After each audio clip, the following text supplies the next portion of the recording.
नारायण नारायण नारायण नारायण। श्रीमद् भागवत नवम स्कंद अथ नवमोऽध्यायः। नववां अध्याय भगीरथ चरित्र और गंगावतरण। श्री सुखदेव जी कहते हैं, परीक्षित, अंशुमान ने गंगा जी को लाने की कामना से बहुत वर्षों तक घोर तपस्या की, परंतु उन्हें सफलता नहीं मिली। समय आने पर उनकी मृत्यु हो गई। अंशुमान के पुत्र दिलीप ने भी वैसी ही तपस्या की, परंतु वे भी असफल ही रहे।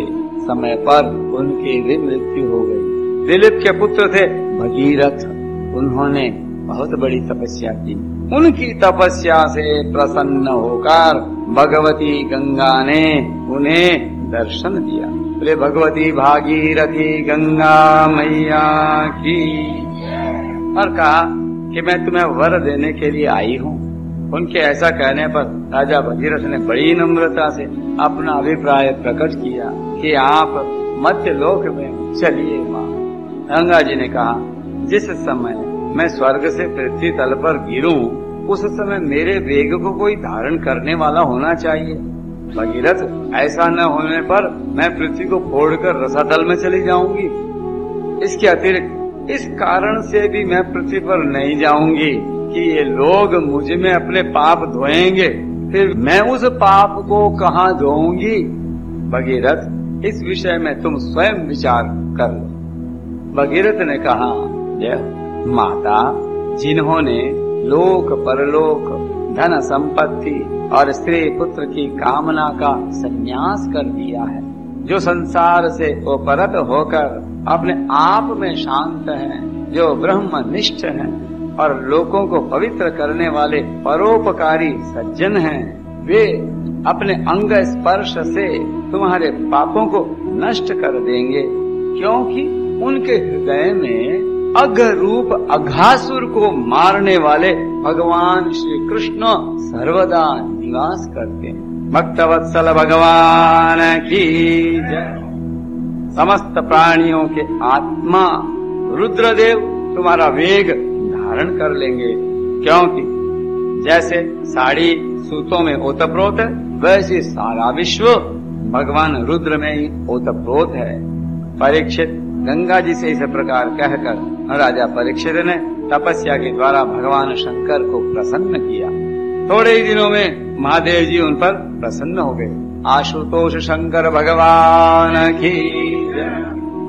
भगवान शंकर तो संपूर्ण विश्व के हितैषी हैं। राजा की बात उन्होंने तथास्तु कहकर स्वीकार कर ली। फिर शिव जी ने सावधान होकर जय हो गंगा जी को अपने सिर पर धारण किया।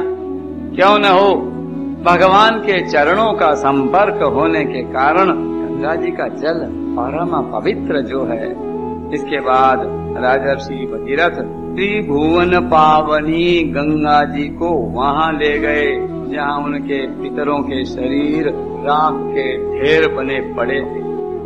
वे वायु के समान वेग से चलने वाले रथ पर सवार होकर आगे आगे चल रहे, और उनके पीछे पीछे मार्ग में पड़ने वाले देशों को पवित्र करती हुई गंगा जी दौड़ रही थी। इस प्रकार गंगा सागर संगम पर पहुंचकर उन्होंने सगर के जले हुए पुत्रों को अपने जल में डुबा दिया।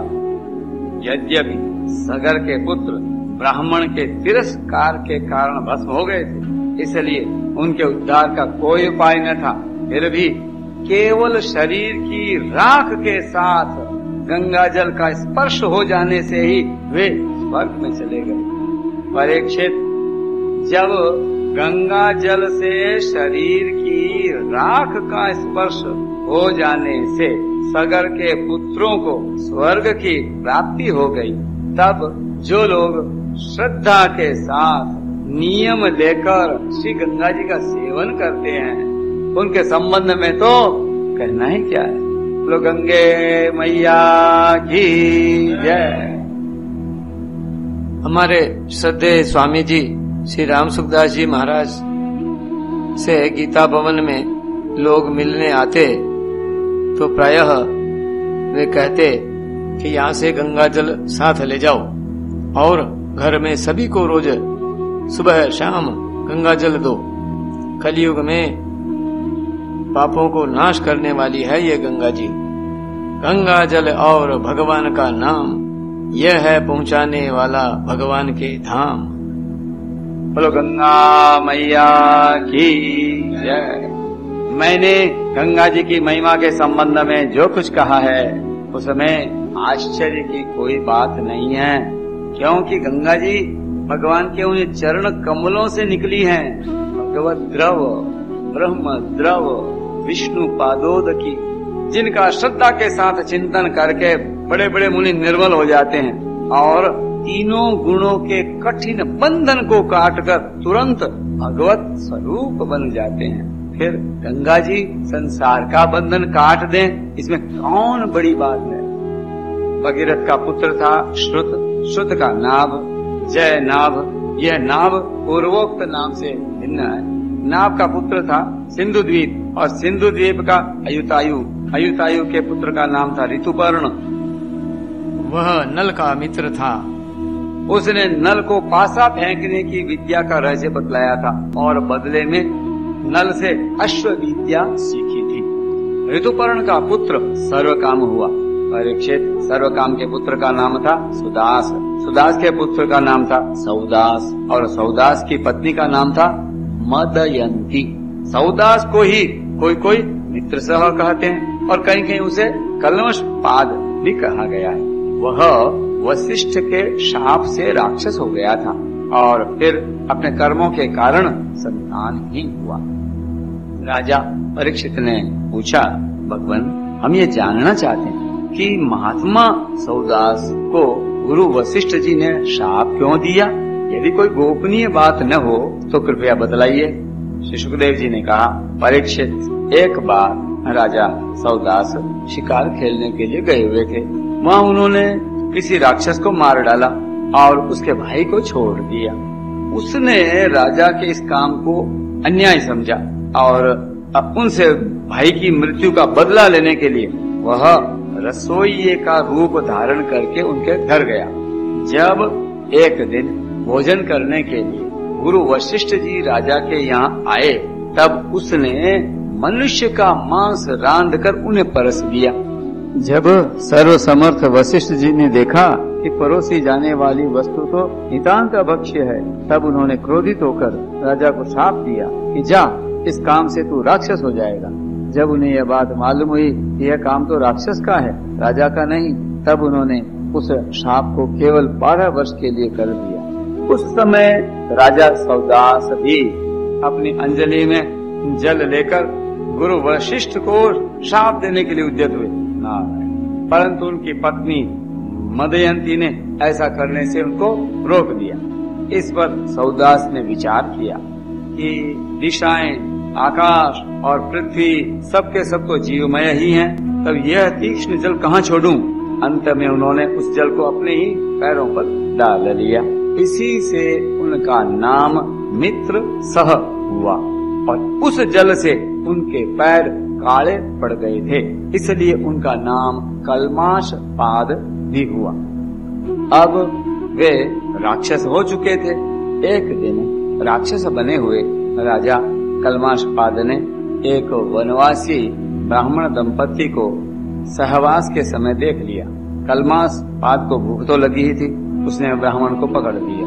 ब्राह्मण पत्नी की कामना अभी पूर्ण नहीं हुई थी। उसने कहा, राजन, आप राक्षस नहीं हैं, आप महारानी मदयंती के पति और इक्ष्वाकु वंश के वीर महारथी हैं। आपको ऐसा अधर्म नहीं करना चाहिए। मुझे संतान की कामना है और इस ब्राह्मण की भी कामनाएं अभी पूर्ण नहीं हुई हैं, इसलिए आप मुझे मेरा यह ब्राह्मण पति दे दीजिए। राजन, यह मनुष्य शरीर जीव को धर्म, अर्थ, काम और मोक्ष चारों पुरुषार्थों की प्राप्ति कराने वाला है, इसलिए वीर, इस शरीर को नष्ट कर देना सभी पुरुषार्थों की हत्या कही जाती है। फिर यह ब्राह्मण तो विद्वान है, तपस्या, शील और बड़े बड़े गुणों से संपन्न है। यह उन पुरुषोत्तम परब्रह्म की समस्त प्राणियों के आत्मा के रूप में आराधना करना चाहता है। जो समस्त पदार्थों में विद्यमान रहते हुए भी उनके पृथक पृथक गुणों से छिपे हुए हैं। राजन, आप शक्तिशाली हैं, आप धर्म का मर्म भली भांति जानते हैं। जैसे पिता के हाथों पुत्र की मृत्यु उचित नहीं, ऐसे ही आप जैसे श्रेष्ठ राजऋषि के हाथों मेरे श्रेष्ठ ब्रह्मर्षि पति का वध किसी प्रकार उचित नहीं है। आपका साधु समाज में बड़ा सम्मान है। भला आप मेरे परोपकारी निरपराध श्रोत्रिय एवं ब्रह्मवादी पति का वध कैसे ठीक समझ रहे हैं? ये तो गौ के समान निरीह हैं।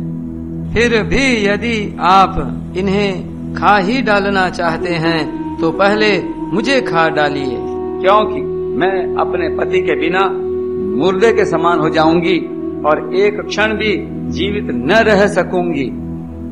ब्राह्मण पत्नी बड़ी ही करुणापूर्ण वाणी से इस प्रकार कहकर अनाथ की भांति रोने लगी। परंतु सौदास ने शाप से मोहित होने के कारण उसकी प्रार्थना पर कुछ भी ध्यान न दिया और वह उस ब्राह्मण को वैसे ही खा गया जैसे बाघ किसी पशु को खा जाए। जब ब्राह्मणी ने देखा कि राक्षस ने मेरे गर्भाधान के लिए उद्यत पति को खा लिया, तब उसे बड़ा शोक हुआ। सती ब्राह्मणी ने क्रोध करके राजा को शाप दे दिया, रे पापी, मैं अभी काम से पीड़ित हो रही थी, ऐसी अवस्था में तूने मेरे पति को खा डाला है, इसलिए मूर्ख, जब तू स्त्री से सहवास करना चाहेगा तभी तेरी मृत्यु हो जाएगी। यह बात मैं तुझे सुझाए देती हूँ। इस प्रकार